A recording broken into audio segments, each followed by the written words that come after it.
Fala aí, meus amigos, tudo bom com vocês? Maravilha, então. Fazendo mais um vídeo aqui sobre os nossos amplificadores, equipamentos, falantes e afins. E dessa vez eu vou fazer um vídeo educativo. Eu vou tentar de uma maneira rápida e concisa dar algumas dicas de como vocês fazem para timbrar um amplificador, para tirar som do amplificador, como ligar o amplificador, por assim dizer, e já utilizar os seus recursos, saber para que serve cada coisa e como que você tenta chegar em algum lugar sem ficar perdendo muito tempo, tá? Comprou um amplificador, pô, gastou uma grana, um puta amplificador bacana, aí já vai ligar, sair tocando? Não, espera. Tem algumas coisas que a gente tem que fazer antes de fazer isso, tá? O que eu sugiro de cara, assim, comprou um amplificador, já está ansioso, baixa o manual de instruções dele. Hoje, em qualquer lugar da internet, você baixa o PDF, seja qualquer fabricante, você encontra o manual do amplificador, que é uma ferramenta importantíssima. Grande parte das dúvidas que eu vejo na internet sobre amplificadores valvulados estão nos manuais dos mesmos, tá? É só ler e interpretar o texto. Se você não sabe inglês, o Google Tradutor pode te ajudar para isso também, mas tendo o inglês na mão, não tem erro, tá? Muitas das informações que eu vou passar para vocês eu também fui buscar nos manuais dos amplificadores. No caso, eu vou usar aqui para a gente fazer o teste, eu estou com o meu Mesa Bug Dual Rectifier. Ele é um amplificador que também é uma nave, tem um monte de informações, tem um monte de botão, e eu acho que fica bacana para a gente poder dissecar de uma maneira geral sobre amplificadores que tem no mercado, tá? Bom, tirando, você baixou o manual, viu como é que o amplificador se comporta, quais são os controles, o que ele tem, vai ligar? Espera, vamos fazer uma coisa. A primeira coisa que a gente faz com o amplificador, confirma, tá, não ligou ainda, tá friozinho, bacana, do jeito que chegou, veja se as válvulas estão devidamente presas em seus soquetes, tá? Não quer pôr a mão na válvula, pega um paninho, vem com um paninho, dá uma conferida, vê se elas estão bem encaixadas nos soquetes, para você não ter nenhum tipo de perigo, tá? Isso é bacana. Feito isso, antes de você ligar na força, você vai pegar um bom e velho speaker cable. O que é um speaker cable? É diferente de um cabo de guitarra comum. O cabo de guitarra comum ele é coaxial. Ele tem uma via no meio e uma malha em volta, tá? Tipo o cabo da TV a cabo, é parecido com aquilo, mas não é a mesma coisa. Um speaker cable ele é um cabo mais grosso, ele é paralelo, ele tem dois fios que andam paralelo. E é legal você ter um cabo 2x1, 2x1,5. Você faz um bom speaker cable sem ter dor de cabeça, porque a corrente que passa do amplificador para o falante é maior, você precisa de um cabo com uma bitola mais bacana. Feito isso, tem o speaker cable na mão, vou ligar a caixa, você precisa saber qual é a impedância da sua caixa, dos seus falantes. Muitas delas vem escrito atrás quais são as impedâncias, né? 16, 8, 4 ohms. Essa é a minha caixa, como eu já troquei falante, ela é 4 ohms. Atrás dela eu identifiquei que ela está mono em 4 ohms. Mas se eu tiver algum tipo de dúvida, eu pego o meu speaker cable, conecto na caixa, gasto 20 reais, 30 reais, compro um multímetro. E com o multímetro eu consigo medir a impedância da caixa. Ponho o cabo lá atrás, pego o multímetro, ponho na escala de ohm, que é aquela escala que tem um ômega, tá? No menor número, que deve ser 20 ohms, ou um que tem só um símbolo de um diodozinho, você pode testar ali também. Coloca ponta vermelha na ponta do cabo e o terminal preto do multímetro no corpo. Vai te dar a impedância aproximada da tua caixa. 4, 5 ohms, 8, 9, sempre vai dar, muitas vezes dá um pouquinho para mais, tá? Aí você já vai ter a impedância. Pô, confirmou a impedância, viu que a impedância, no meu caso, é 4 ohms? Vou botar o cabo em 4 ohms aqui e já tenho uma boa parte do meu procedimento avançado para a gente poder fazer a ligação, fazer ela funcionar. Nesse amplificador eu tenho um range, eu tenho um monte de informação no painel traseiro, tá? Se eu não sei o que elas são, eu vou procurar no manual de instruções. No caso desse cara aqui, eu tenho uma seção aqui só de foot switch e loop dele. Qual que é o princípio do loop de efeitos, tá? Quando você tem um amplificador valvulado, ele tem a seção de pré-amplificação e o power, né? O pré pega o teu sinal, põe volume, grave, médio, agudo, distorção, tudo mais, e o power pega e transforma isso num sinal maior para mandar para os falantes. O loop de efeitos está no meio desses dois. Então você tem o send Send a mandar, ele manda o sinal pré-amplificado, você pode jogar ele para uma cadeia de efeitos teu, que volta para o return, volta para o power do amplificador, esse sinal pré-processado com os efeitos que você quis externo, para depois você amplificar de uma maneira maior e mandar para os falantes. Se você não usa esse recurso, você não precisa conectar nada, deixa tudo na metade ou tudo no máximo. Algumas pessoas costumam colocar um cabinho pequenininho ligando do send para o return para não ter uma perda de sinal. Em alguns amplis isso realmente acontece, isso realmente faz diferença, em outros nem tanto, porque geralmente são os jacks que fazem o chaveamento de abre e fecha. Mas essa é basicamente a função do loop de efeitos, tá? Ele tem os controles aqui de send e de return. Eu vou deixar... Alguns amplificadores funcionam com ele no máximo, outros funcionam com eles fechados, sem nada. Na pior das hipóteses, deixa na metade. Você já vai diagnosticar. Tocando, você pode mexer depois e falar, aumentou o som, diminuiu o som. Amplificadores solid state, aqueles Volve States da Marshall, você tem que deixar no mínimo. Se você deixar no máximo, ele não vai ser o som da guitarra, vai ficar ligado só ao return. Nesse aqui, a gente deixa na metade por via das dúvidas. Eu tenho aqui um botão que é responsável pela troca de canais do amplificador. Tá? Eu vou usar o foot switch para a gente fazer o teste, mas como não consigo mudar o canal na frente, eu posso mudar aqui por trás. Vou deixar o meu em foot switch. Aí eu tenho essa seção aqui do external switch, é para eu ligar uns controles sem ser o foot switch original, eu consigo mudar o canal por aqui. Tá? No manual de instrução essa informação para que serve, para você usar com MIDI, com controle relay, tá? Aí eu tenho alguns controles sobre o power dele. Eu tenho o BIAS switch, que ele seleciona o BIAS automático para 6L6 ou L34. Eu estou com 6L6 nele. Ele tem o tipo de retificação, que é diodo, ou ele é através das válvulas. No diodo é para maior potência, na válvula ele fica mais... tem uma compressãozinha diferente. A ideia do fabricante é que ele fica um pouco mais vintage, tá? Também está no manual isso, está escrito lá. E o quanto do estágio de power dele você vai usar, se vai ser com menos força, o sponge ou o bold, que é com a potência total. Mas beleza, eu vou deixar ele aqui com a retificação a válvula e no modo sponge, que é um modo não tão... ele não é todo o power dele, ele é um pouquinho mais light. Para essa finalidade nossa aqui, ele vai suprir muito bem o que a gente está precisando, beleza? Vamos ver agora o que acontece no painel dianteiro dele. Liguei o amp na energia, daí eu deixo ele em standby. 30 segundos, está de bom tamanho, que é só para dar uma esquentada no filamento das válvulas. E esse é um recurso muito importante para quando você vai tocar ao vivo, né? Quer deixar o amp quente, põe ele em standby de novo. Para desligar o mesmo procedimento, você pega e põe em standby, espera uns 30 segundos e desliga o amp. Maravilha! Quais são os primeiros passos, quais são as primeiras dicas que eu dou quando você pega um amp que você nunca tocou na vida e você quer timbrar? Antes de mais nada, eu vou começar primeiro pelo canal clean do amplificador que está aqui, tá? Eu vou pegar, abaixar o volume master dele, do canal. Todos os outros controles eu vou deixar na metade. Estão aqui.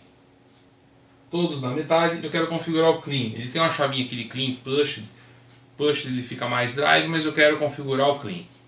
E se eu for configurar o push também é o mesmo raciocínio, tá? Com todos os controles na metade, abro o canal do amplificador, o standby do amplificador, e dou uma testada. Tá tudo na metade, abre o volume.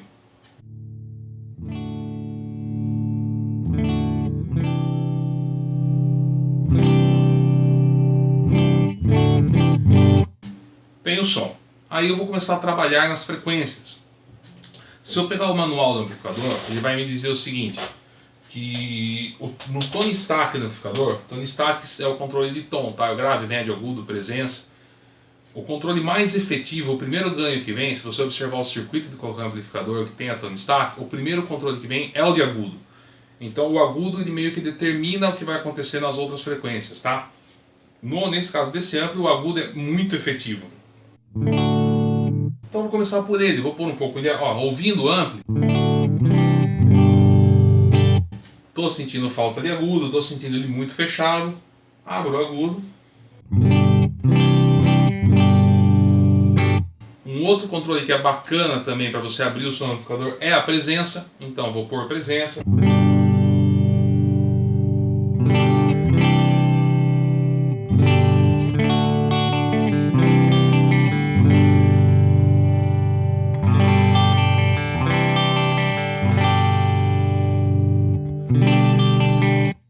Eu particularmente não gosto do agudo desse amplificador, a frequência que ele trabalha, então eu não uso ele no máximo. Quer ver? Eu vou deixar ele no máximo e depois eu vou voltar para o ponto que eu gosto. Olha, bati na outra câmera aqui. E vou deixar no ponto que eu gosto. O agudo no máximo.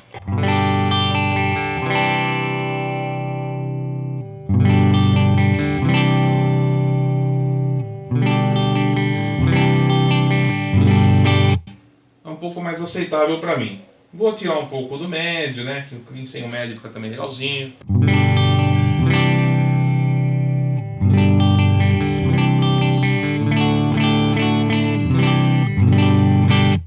Eu estou sentindo que ele está querendo dar uma cranchada, ele está querendo distorcer um pouquinho. Isso é ganho, estou com excesso de ganho. Diminuo o ganho dele, ponho mais volume. São coisas proporcionais. Se eu ponho o ganho, eu tiro o volume. Se eu tiro o ganho, eu ponho o volume. Senão, ou fica muito baixo ou muito alto. Então, ó.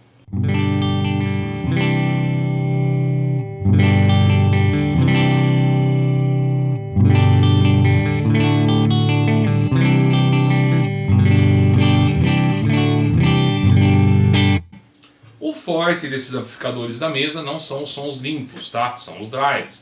Mas, a título, por uma questão, como eu posso dizer, educacional, né? Para ser instrutivo, eu estou tentando ser o mais eficiente possível aqui. Se eu for fazer um som no push, mesmo raciocínio, mudo a chavinha aqui e vou acertando os controles, né? Boto tudo na metade de novo se for necessário e começo a fazer um timbre do zero, sem problema algum.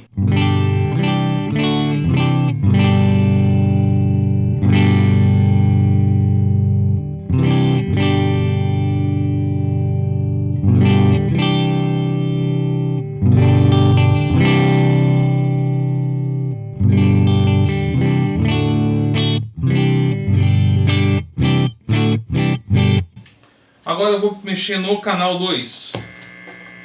Mesma lógica. Zero master nele. Posso até deixar o ganho também no zero. E o tone stack dele, grave, médio, agudo e presença, deixo na metade.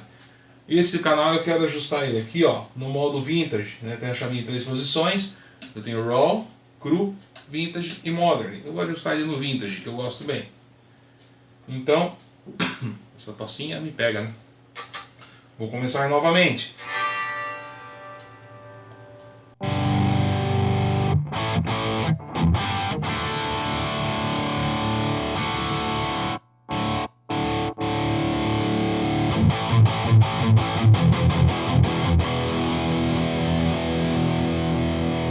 Se eu quero vintage, eu não quero tanto ganho assim, né? Então, vou até jogar no raw, vamos ver o que acontece.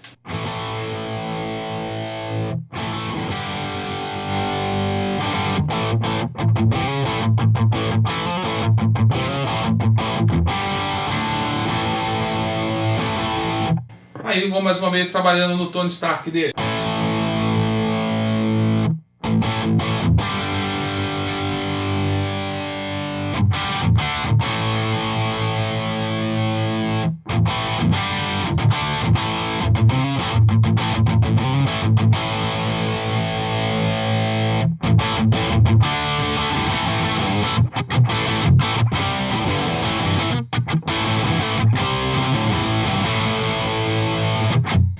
Ficou do agrado? Tá bonito?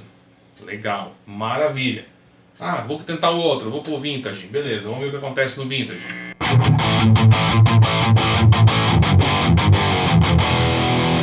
Veio mais agudo, né? Ele ficou um pouquinho mais alto, com mais ganho. Diminuo, tiro agudo, tiro a presença, tiro o ganho.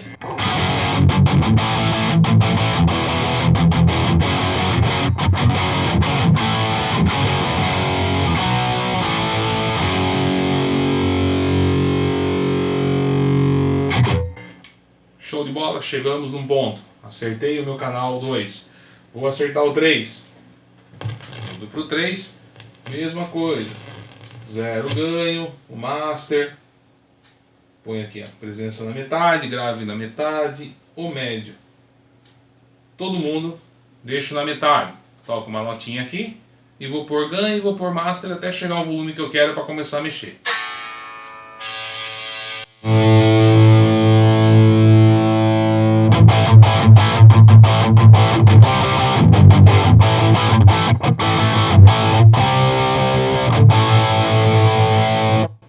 vou fazer?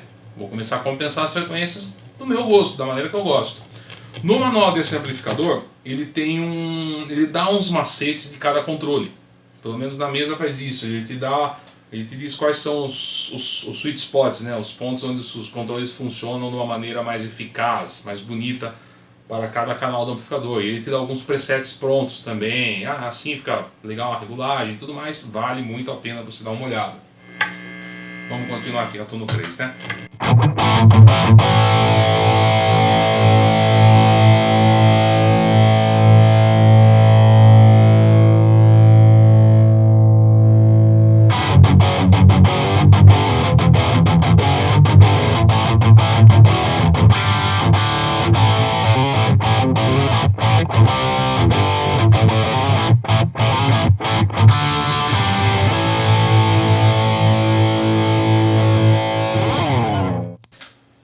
Cheguei em algum lugar com o som dele. O que eu costumo fazer depois que eu termino uma equalização master do amplificador? Eu pego um caderno e anoto numa folha como é que está cada um dos ajustes, né? Faço várias bolinhas e marco os pontos onde estão os ajustes dele, para no caso de um acidente, perder a equalização, eu vou lá, consulto e jogo de novo no amplificador. No caso desse amp, ele tem 3 canais e eu tenho um master out aqui. Então o que eu vou fazer? Vou equalizar, vou nivelar o volume dos 3 canais, mais ou menos, porque depois eu consigo tocar em casa, deixo com o volume baixinho. Vou ensaiar, aumento o master, mas está o tempo inteiro tudo nivelado. Não tem que ficar pensando em volume por volume, tá? Então vamos começar aqui, ó, o clean.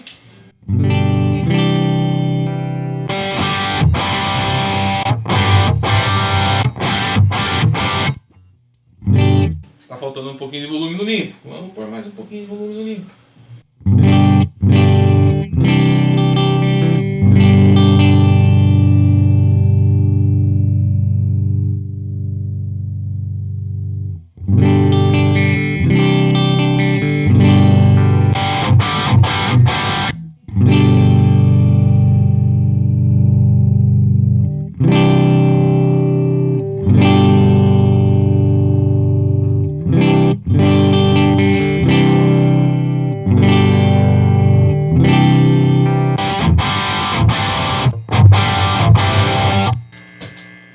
Uma outra coisa muito importante, deu para perceber agora que eu terminei para o minha tela.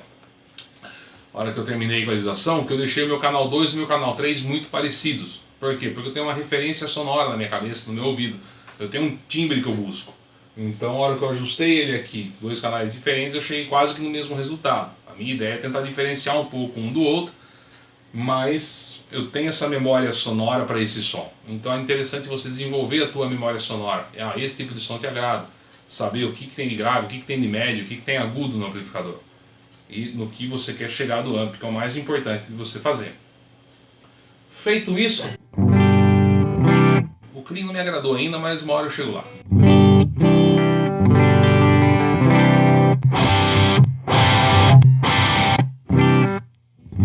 Aí eu tenho o controle do volume master. Quero tocar baixinho aqui em casa?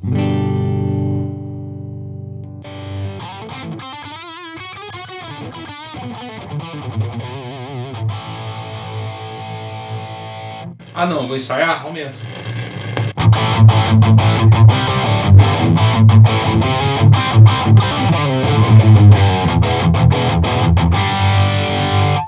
Ou vou fazer um show, aumento mais ainda. Esse amplificador, no caso, ele tem mais um controle aqui, que é o controle de solo, que eu aciono pelo foot switch. É um volume independente. A hora que eu quero solar, eu piso nele e aumento o volume do amplificador. É um outro ajuste, é só virar ele e aumentar ao gosto que eu quiser, até onde o ponto que eu quiser chegar ao vivo para solar. Enfim, esses são os passos básicos para você conseguir tirar som de um amplificador, qualquer amplificador. Partindo do princípio que se você compra um amplificador caro, com um monte de informação, um monte de controle, não tenta ficar dando cabeçada e tentando adivinhar as coisas, tentando chutar. Pesquise, leia. Na internet tem muita coisa, o próprio fabricante disponibiliza muita informação sobre o produto dele, tá? Para você não correr o risco de sofrer por bobagem. Se você não gosta de amplificador com um monte de botão, tudo mais, não tem problema. Compra um amplificador pequenininho, com 2 botãozinhos só, você não vai sofrer. Por isso que eu tenho esse aqui também. Mentira, mas nada como o sonzão de um monstro desse.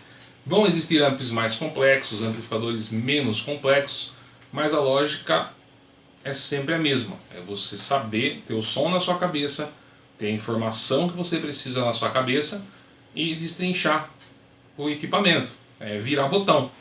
Não tem mágica, não tem segredo, não tem receita para fazer isso. Mesmo coisas subjetivas, como você trabalhar com impedâncias diferentes na caixa, beleza, vão te dar um resultado, vão influenciar no seu resultado final. Isso aqui, ó, é muito pouco. Você trabalhar com uma caixa combinando 4 ohms, 8 ohms, 16 ohms, isso é coisa para você se preocupar mais para frente. Você tem que, num momento, saber usar as ferramentas que o teu equipamento te dá. Isso é o mais importante de tudo. E você vai encontrar aonde isso aí? Ou no manual do amplificador, ou simplesmente entendendo o que cada controle faz. O que o volume faz? Controla o volume, ou é alto ou é baixo. O que o ganho faz? Põe ganho. Ou está dando excesso de ganho que distorce, ou tem pouco ganho que não distorce. Agudo é frequência alta, médio, frequência do meio, grave, frequência baixa.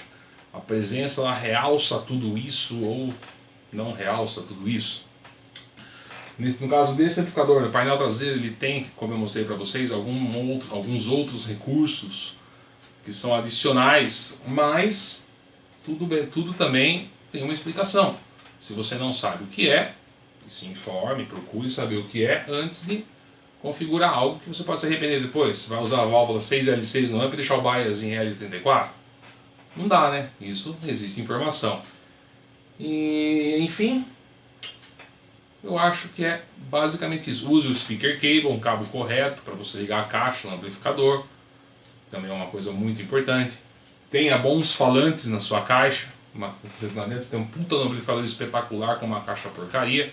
Você não vai ter rendimento algum, não vai ter timbre nenhum. Não é porque você gastou uma grana absurda no amplificador, 1.000, 2.000, 5.000, 10.000 reais, não vai economizar no gabinete, né? Não vai economizar em cabo. Tem um multímetro, que é um equipamento baratinho, você vai tocar em algum lugar que não é com a sua caixa, você confere na hora a impedância, confere a tensão de uma tomada. No próprio multímetro tem a informação como você faz coisas disso. Ou seja, nos dias atuais, com a quantidade de ferramentas que a gente tem na mão, não tem como a gente se estrepar, né? E eu acho que eram basicamente essas as dicas que eu queria passar para vocês. Espero que tenham gostado. Dê um joinha aqui se gostou. Pode deixar suas críticas, sugestões, perguntas aqui embaixo que eu respondo. Se inscreva no meu canal, que eu estou lançando vídeo com bastante frequência. E espero vê-los com uma grande frequência. Espero vê-los sempre aqui no meu canal vendo os vídeos, tá bom? Forte abraço e até a próxima.